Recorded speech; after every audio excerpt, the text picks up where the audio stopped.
하게 되는데요. 14장까지가 이제 바울의 1차 전도 여행이 됩니다. 그리고 15장에 가면 이제 예루살렘 회의가 있죠. 오늘 14장 그 중에 이제 첫 번째 장으로 18절까지 읽었는데요. 지난 시간에 비시디아 안디옥에서 바울과 바나바가 복음을 전하다가 일부 유대인들에게 쫓겨나는 일을 보았죠.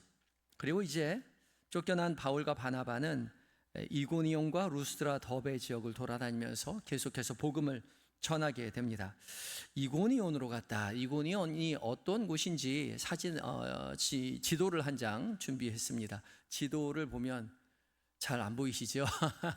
기억이 나시는지 모르겠는데 저희가 그 1차 전도 여행 이야기할 때 지난번에 한번 보여드렸던 겁니다. 버가에서 저쪽 위에 비시디아 안디옥까지 험난한 타우루스 산맥을 넘어서 바울 일행이 비시디아 안디옥까지 갔다라고 했는데, 이제 비시디아 안디옥에서 이제 파란색 길을 따라서 이고니온까지, 지금의 코니아입니다. 코냐라고 부르는데요. 저기까지 걸어갑니다. 먼 길입니다. 굉장히 먼 길인데 동남쪽으로 한 130km 정도 떨어진 곳이고, 그냥 간 건 아니고 보시면 알겠지만 도로를 따라갑니다. 여기가 로마의 도로망을 따라 걸어갈 수 있는 그러한 넓은 길이 있습니다. 중요한 거점 도시이기도 하고요. 이곳에 많은 사람들이 삽니다. 약 1000m의 고원지대인데 넓은 평야지대로 계속 산맥을 따라가다가 저쪽에 들어서면은 굉장히 넓은 평야지대가 나옵니다. 한참을 걸어가도 차를 타고 달려가도 밭이 끝까지, 지평선 끝까지 밭이 보입니다. 굉장히 넓은 고원지대인데요. 물이 풍부하고 평야가 넓고 교통의 요충지여서 많은 사람들이, 오히려 비시디아 안디옥보다 훨씬 더 많은 사람들이 살고 있었던 곳이 바로 저곳 이고니온입니다. 그러니까 지금 도망갔다기보다는 다음 선교지로 이동했다는 말이 어울린다라고 할 수 있겠습니다. 비시디아 안디옥에서 이제 이고니온 쪽으로 복음을 전하는 자리를 이동한 것이죠. 선교 지점을 이동한 것입니다. 오늘 1절부터 18절까지의 말씀을 셋으로 나눌 수 있는데, 1절부터 7절까지, 그리고 8절부터 13절까지, 14절부터 18절까지 셋으로 나눌 수 있습니다. 먼저 1절부터 7절까지는 계속된 복음 전파와 도주라는 주제로 말씀을 나누어 볼 수 있겠는데요. 바울과 바나바는 이고니온에 도착하자 유대인의 회당에 들어가서 복음을 전하게 되죠. 그리고 그 결과 많은 사람들이 복음을 받아들이게 됩니다. 1절 말씀 함께 읽어보겠는데요. 1절입니다.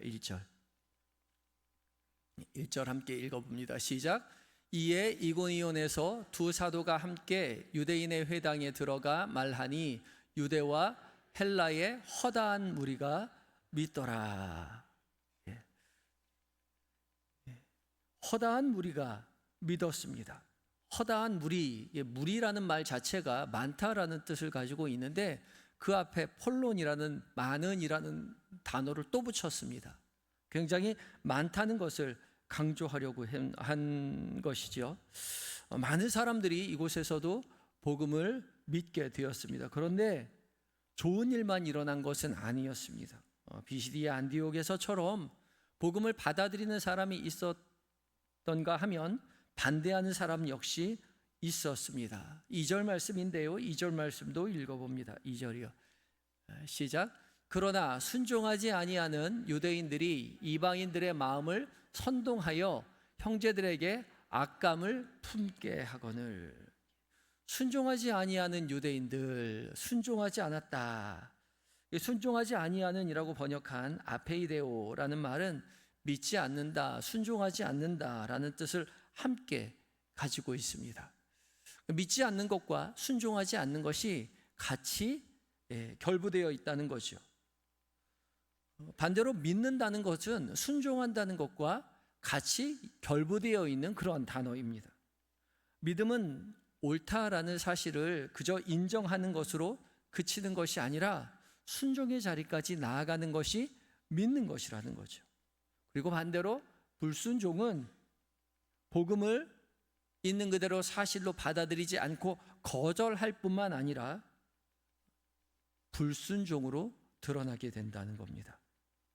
그래서 순종하지 아니하는 불순종하는 이 유대인들은 홀로만 그냥 거절하는 것이 아니라 행동으로 이방인들의 마음을 선동해서 형제들에게 악한 감정을 품게 만들었습니다.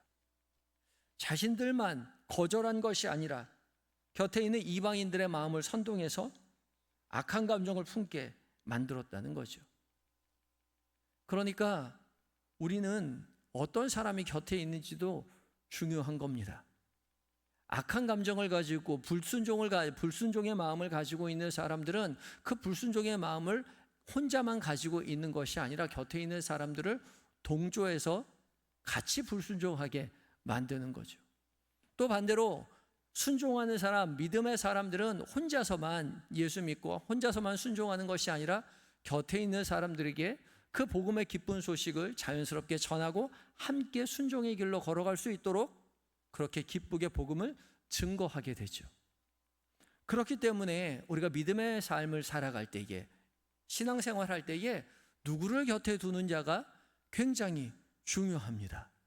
여러분, 누구를 곁에 두고 살아가세요? 옆 사람 한번 보세요. 옆 사람. 옆에 누가 앉아 있나? 여러분과 함께 믿음의 길을 함께 걸어가는 동역자들이요, 여러분과 신앙생활 같이 한다고 말하는 사람들이 믿음의 이야기들을 곁에서 순종의 이야기들, 믿음의 이야기들을 자주 하시는지, 아니면 불평하며 불순종의 이야기들을 자주 하시는지 돌이켜 보시라는 말이죠. 불평하는 사람 곁에 있으면 같이 불평하게 되고요, 믿음의 은혜를 나누는 사람 곁에 있으면 함께 믿음을 나누게 되어요. 그래서 우리 곁에 누가 있는지가 중요한 겁니다. 이 불순종의 이 유대인들은, 순종하지 아니하는 이 유대인들은 이방인들을 그 마음을 선동하여서 이 복음을 증거하고 있었던 이 두 사도들에게 악한 감정을 품게 하고 믿는 사람들에게도 악한 감정을 품게 하였다는 겁니다. 그런데 이런 반응을 접하게 된 제자들의 반응이 또한 이채롭습니다. 3절 말씀을 읽어보겠는데요. 3절 말씀 읽어봅니다. 시작. 그러므로 두 사도가 오래 있어 주를 힘입어 담대히 말하니 주께서 그들의 손으로 표적과 기사를 행하게 하여 주사 자기 은혜의 말씀을 증언하시니. 우리말 성경에 나와 있지 않지만 헬라어 성경에는 그러므로라는 운이 앞쪽에 배치되어 있습니다. 다른 사람들이, 이 유대인들이 이방인의 마음을 선동해서 악한 형제들에게 악감을 품게 하였는데, 복음이 왜곡되고 새로 믿은 사람들의 마음을 흔드는 것을 보았는데, 사람들의 반대하는 모습을 본 이 두 사도는 반대했기 때문에 그 자리를 피한 것이 아니라, 그러므로 오히려 오랫동안 그 자리에 머물러 있었다는 말입니다. 믿음이 왜곡되고 새로 믿은 사람들의 마음을 흔드는 것을 본 바울과 바나바는 그 자리에서 쉽게 그 자리를 떠날 수 없었던 것이죠. 그들의 반대가 침묵할 이유가 아니라 더욱더 오래 남아서 복음을 분명히 더 전해야 하는 그런 더 확고한 이유가 되었던 겁니다. 오래도록이라는 이 단어가 이 문장의 맨 앞에 나와서 강조가 되어 있습니다. 오랫동안 머물러서 복음을 증거하였던 겁니다. 그리고 주를 힘입어 담대히 말했습니다. 무엇을 힘입어요? 주를 힘입어요. 사람들의 반대 속에서 자신의 담력으로 그 자리를 버틴 것이 아니라 주님께 의지하여서 오랫동안 그곳에 머물며 복음을 증거했던 것이죠. 그런데 이방인들과 유대인들과 관리들이 이 두 사도를 오히려 모욕하고 돌로 치려고 합니다. 그때 이 두 사람은 이제 루스드라와 더베로 다른 지역으로 피하게 되죠. 이방인, 유대인, 관리라고 구체적으로 오늘 본문에 언급하고 있는데요. 이 박해의 시도가 굉장히 조직적으로 이루어졌음을 알 수 있는 일이죠. 돌로 치려 했다라는 것 역시 그냥 돌멩이 몇 개 던져서 위협을 가했다 정도가 아니라 우리가 이미 알고 있듯이 유대 사회의 오랜 관습에서 사람을 죽일 때 죄 지은 중대한 하나님 앞에 범죄한 사람을 처형할 때 돌을 던져서 죽을 때까지 돌을 던져서 돌로 처형을 합니다. 그러니까 직접 이 바울과 바나바를 죽이려는 시도를 한 것입니다. 그런데 이 두 사람은 어쩔 수 없이 죽음의 그 위협 앞에서 이제 루스드라와 더베로 도망을 가서 복음을 전하게 됩니다. 6절과 7절인데요. 6절과 7절도 함께 읽어봅니다. 시작. 그들이 알고 도망하여 루가오니아의 두 성 루스드라와 더베와 그 근방으로 가서 거기서 복음을 전하니라. 아멘. 루스드라는 이고니온에서 한 30km 정도 밑으로 남쪽으로 떨어진 작은 동네입니다. 그러니까 그렇게 멀지 않아요. 그리고 더베는 그것에서 조금 더 멀리 떨어진 곳이긴 하지요.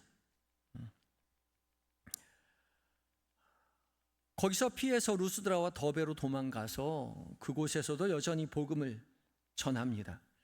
복음을 전했습니다. 단순히 목숨을 부지하기 위해서 도망간 것이 아니라 복음을 전하기 위해서 자리를 이동했다는 거죠. 그래서 새로운 곳에서 여전히 복음을 증거하며 살아갑니다.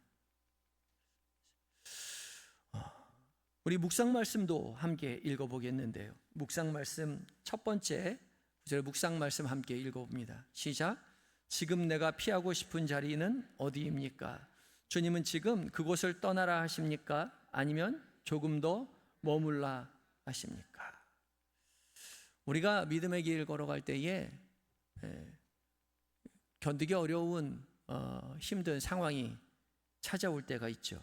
그런데 견디기 어려운 자리라고 모두 떠나야만 하는 것도 아니고 또 어려운 상황이 있다라고 무조건 버티고 견디는 것이 믿음인 것도 아니죠. 무엇이 더 옳은 판단이고 분별인가 생각해 보아야 합니다. 중요한 것은 내가 편하고 내가 더 안전한가 보다 하나님께서 지금 나에게 맡기신 일을 내가 더 잘 할 수 있는 자리가 어디인가, 하나님이 어떠한 뜻을 원하시는가를 물어야 합니다. 내 사정, 내 안전보다 하나님께서 기뻐하시는 것이 무엇인지를 먼저 물어야 한다는 겁니다. 그래서 우리는 기도해야 하죠. 그래서 우리는 말씀 앞에 서야 합니다. 제가 이전 교회에서 다른 많은 교회에서 사역을 했었는데 새가족 담당을 오랫동안 했었습니다. 새가족들을 맞이해서 오랫동안 함께 신앙생활하는 것을 곁에서 지켜보다 보면 굉장히 기쁘게 교회를 결정하셔서 눈물을 흘리면서 하나님께서 나를 이곳으로 보내셨다고 그렇게 고백하면서 신앙생활을 시작하지만 3년, 5년 지나다 보면 어려움 속에서 어려움을 토로하면서 찾아오시는 그런 분들이 계십니다.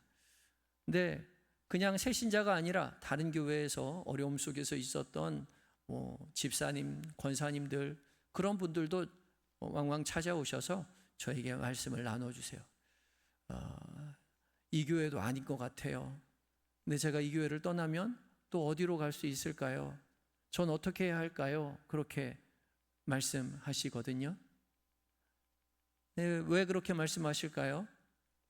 떠나고 싶은 것이 아니라 어떻게 해야 할지 알지 못한 거예요.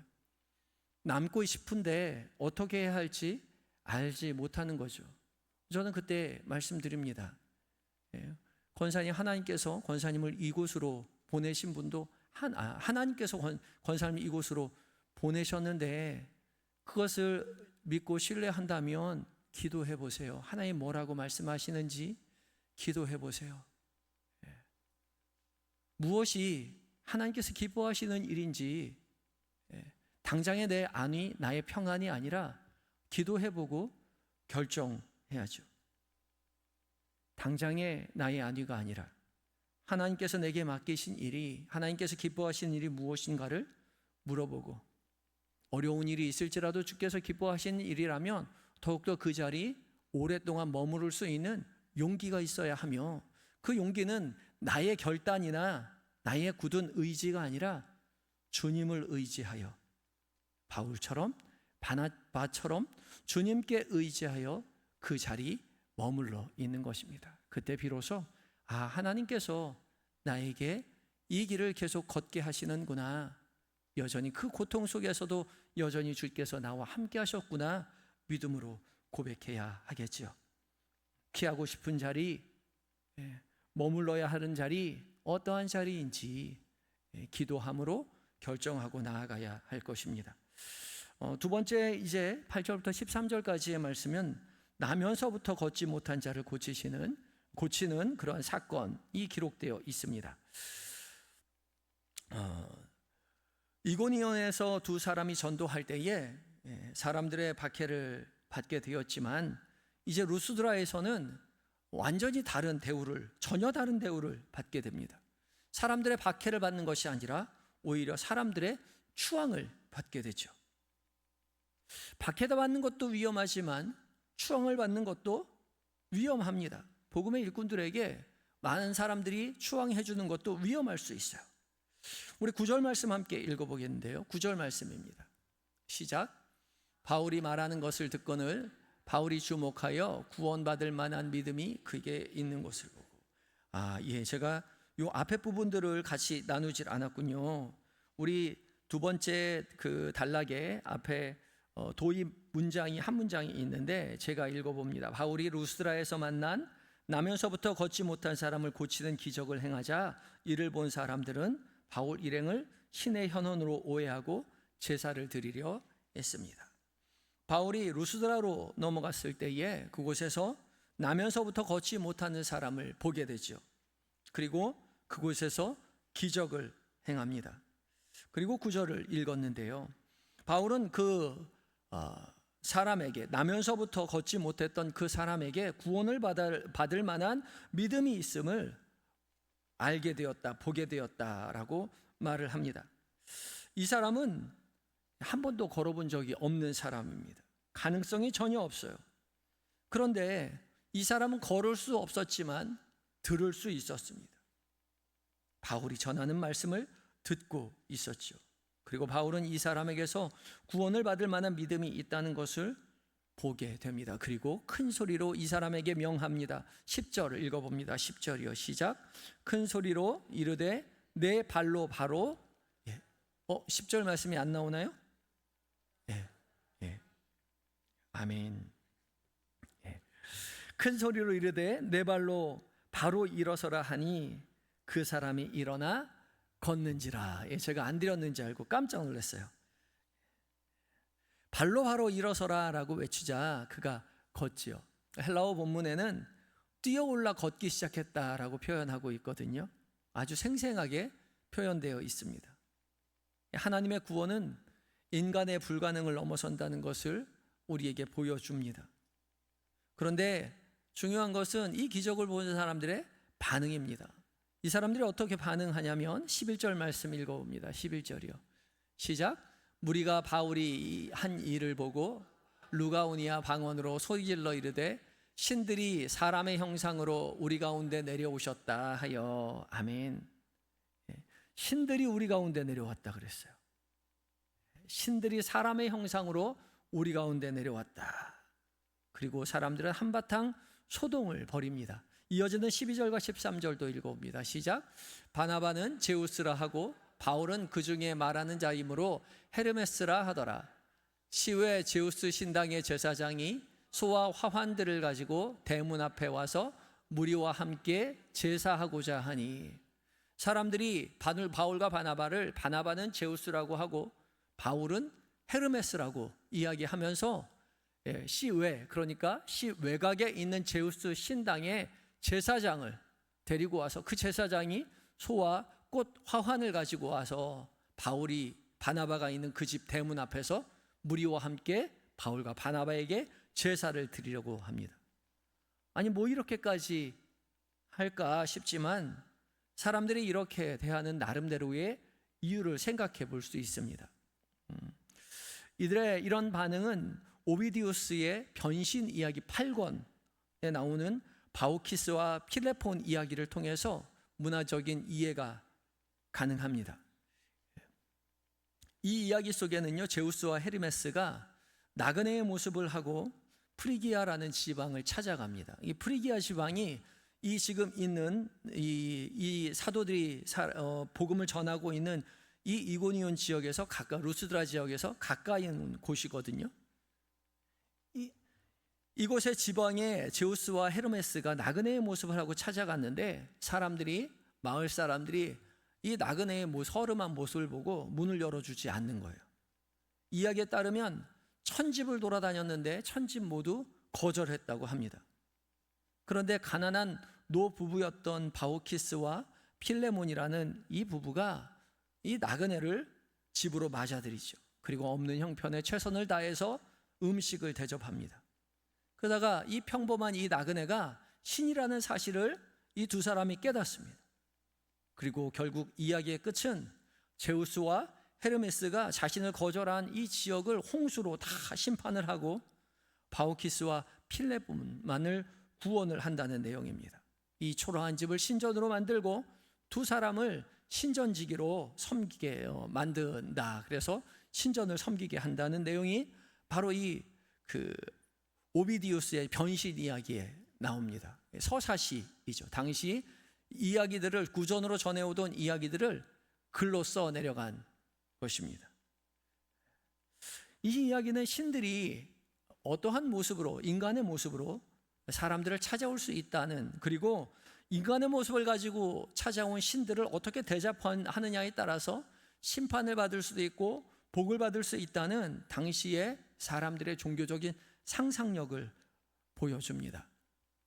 요즘 영화 오디세이아가 굉장히 유행인데 그 오디세이아도 그때 당시에 BC 6세기 7세기서부터 고대 근동의 지방에 있었던 많은 사람들의, 아시아 사람들의 그런 문화, 유럽 사람들의 그런 종교적인 문화를 그대로 보여주는 것이죠. 거기에서도 여전히 신이 사람의 모습을 하고 인간을 찾아옵니다.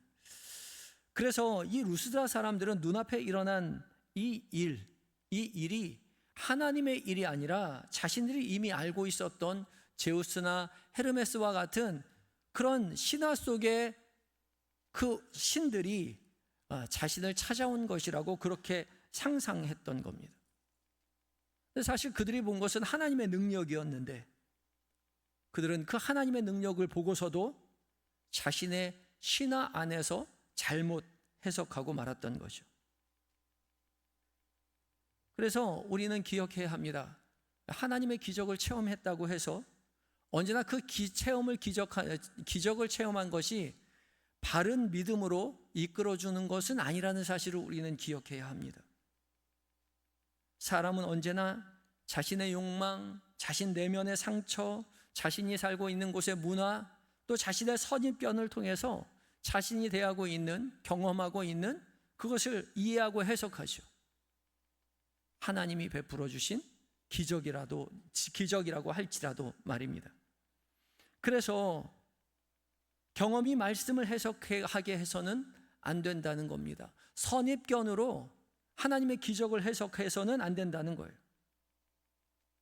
오히려 항상 하나님의 말씀 안에서 우리의 삶에 찾아오는 모든 기적들을 해석할 수 있는 능력을 길러야 합니다. 뭔가 일이 잘 풀리면 하나님께서 나에게 복을 주시는 거구나 라고 생각하고, 뭔가 일이 안 풀리면 하나님께서 나에게 벌을 주시는 거구나, 하나님이 나를 버리셨구나 라고 생각할 수도 있다는 것이죠. 아니요, 그렇지 않습니다. 자신의 선입견일 뿐이죠. 그렇게 서둘러서 결론을 지어서는 안 되는 것입니다. 한 걸음 뒤로 물러서서 하나님께서 왜 나에게 이렇게 역사하셨는지 말씀 안에서, 기도의 자리에서 머물며 분별해야 하는 것입니다. 그래서 묵상 질문이 이러하죠. 하나님께서 내 삶 가운데 행하신 일들을 우리가 깨달았을 때 내가 이해할 수 있는 익숙한 방식으로 서로 서둘러서 결론을 내리지는 않았는지 우리는 돌이켜 보아야 합니다. 하나님께서 우리 가운데 크게 역사하셨는데도 불구하고 그저 익숙한 방식대로 이해하여서 서둘러서 결론을 내지는 않았는지, 서둘러서 복 주셨노라고, 서둘러서 하나님이 나를 버리셨노라고 하지는 않는지 돌이켜 보아야 할 것입니다. 이어지는 세 번째 14절부터 18절까지의 말씀은 살아계신 하나님을 선포하는 바울의 증언입니다. 바울과 바나바는 이제 무리가 제사를 자신들에게 드리려 할 때에 그 말을 듣고 옷을 찢고 뛰어들어 부르짖습니다. 옷을 찢는 것은 슬픔을 표현하는 거죠. 그리고 이렇게 외칩니다. 15절 말씀인데요, 15절 말씀 함께 읽어봅니다. 시작. 이르되 여러분이요 어찌하여 이러한 일들을 하느냐. 우리도 여러분과 같은 성정을 가진 사람이라. 여러분에게 복음을 전하는 것은 이런 헛된 일을 버리고 천지와 바다와 그 가운데 만물을 지으시고 살아계신 하나님께로 돌아오게 함이라. 성정이 같은 사람이다 라고 외쳤습니다. 같은 성정의 사람, 같다라는 것도 같다는 성정, 같은 성정이라고 표현한 이 단어는 호모이오파테스라는 것인데 같은 감정, 같은 연약함을 지닌 사람이라는 거죠. 기적을 행한 영웅도 아니고 신도 아니고 똑같은 연약한 사람일 뿐이라고 고백합니다. 복음의 일꾼은 스포트라이트가 사람들의 호응을 받았을 때 자신을 뽐내는 것이 아니라 뒤로 물러서죠.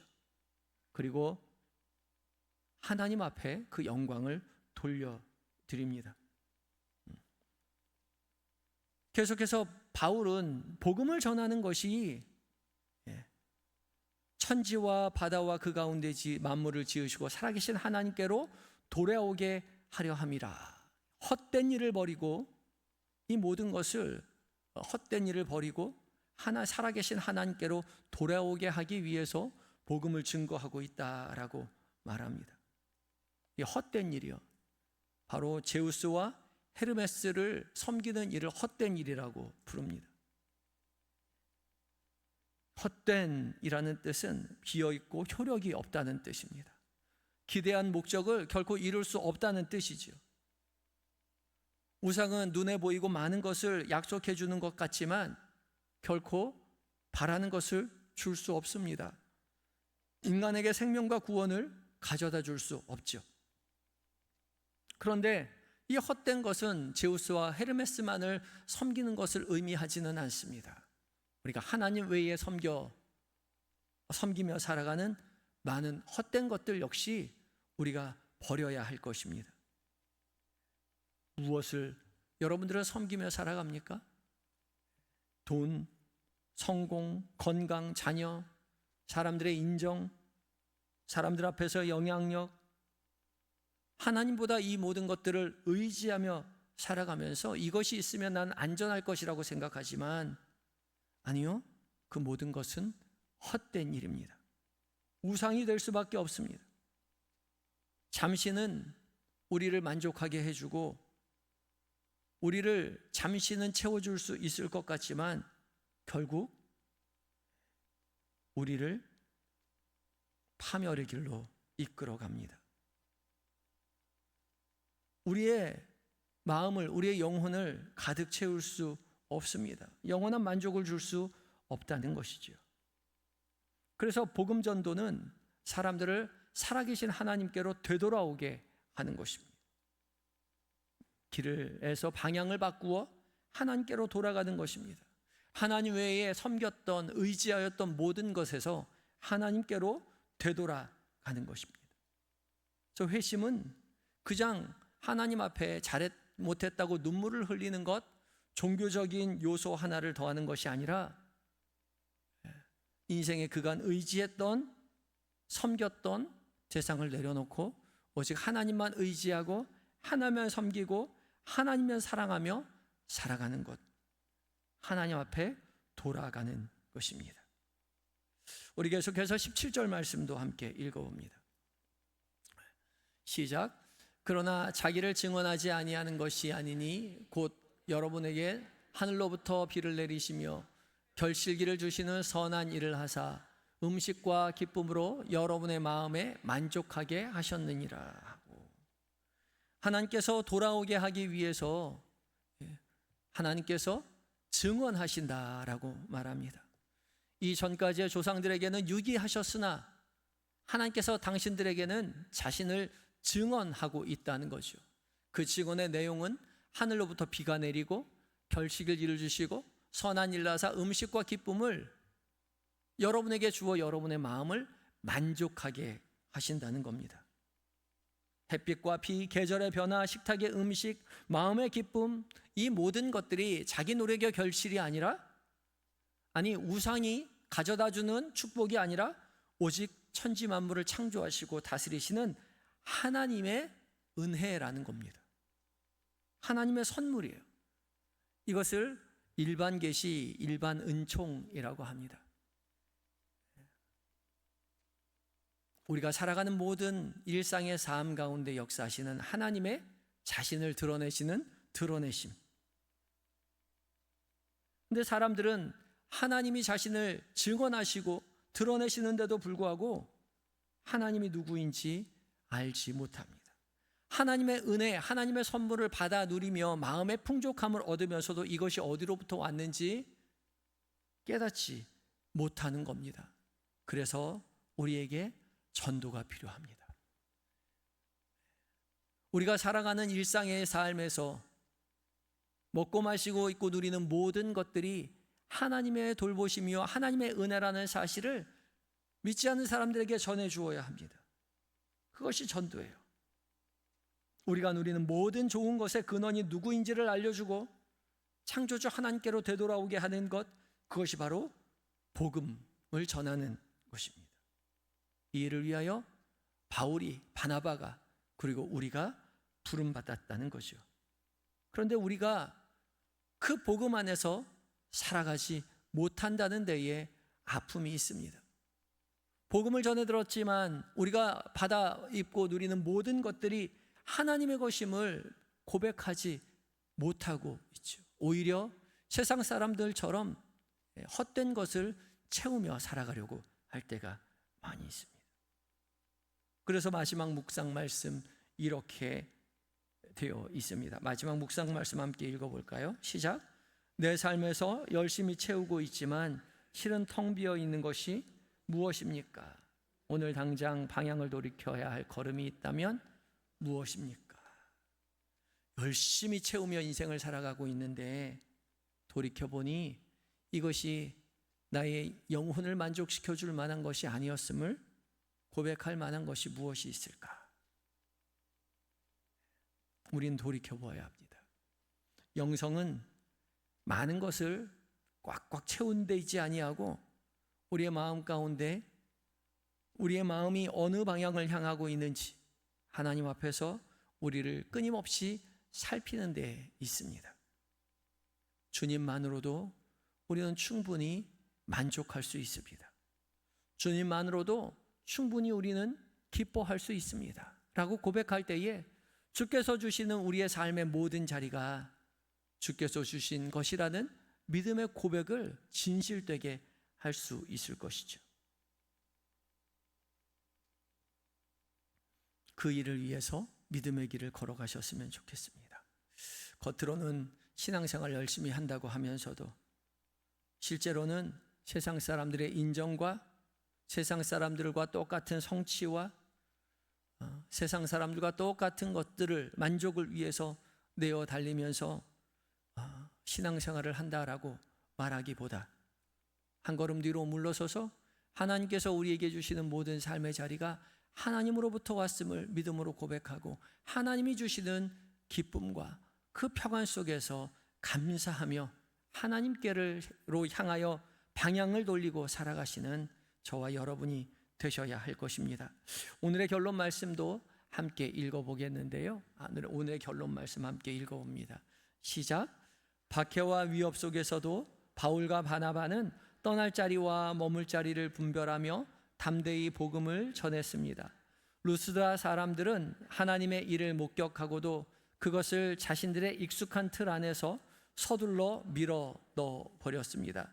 두 사도는 자신들에게 향하는 영광을 거절하며 열심히 채우고도 텅 비어 있는 삶에서 살아계신 하나님께로 방향을 돌이키라고 외쳤습니다.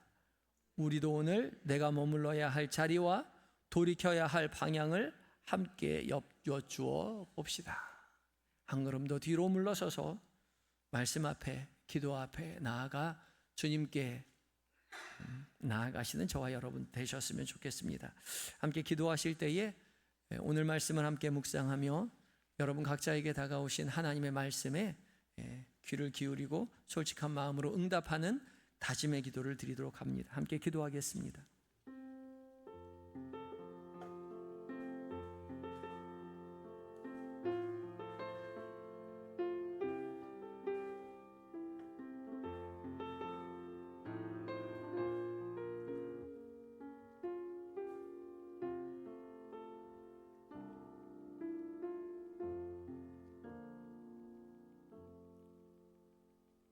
살아계신 하나님, 우리의 삶의 모든 자리에 우리와 함께 하셔서 우리를 먹이시고 입히시는 은혜에 감사와 찬양과 영광을 돌려드립니다. 믿음의 길을 걸어갈 때에, 어려움이 찾아올 때에, 주님 떠나야 할 때와 머물러야 할 때를 분별하는 하나님 믿음의 삶을 우리로 살게 하여 주시옵소서. 말씀 안에서 주님의 뜻을 깨닫게 하시고 기도 안에서 주님 기뻐하시는 것을 선택하는 용기와 지혜와 힘을 허락하여 주시옵소서. 열심히 채워도 우리를 비워두는 헛된 것들을 이제 내려놓게 하시고 마음과 삶의 방향을 주님께로 돌이키는 은혜를 누리게 하여 주시옵소서. 그리하여 우리의 삶에 무슨 자리든지 복음을 진실되게 정하는 증인으로서의 살아가는 우리 모두가 되게 하여 주시옵소서. 예수님의 거룩하신 이름으로 기도드립니다. 아멘.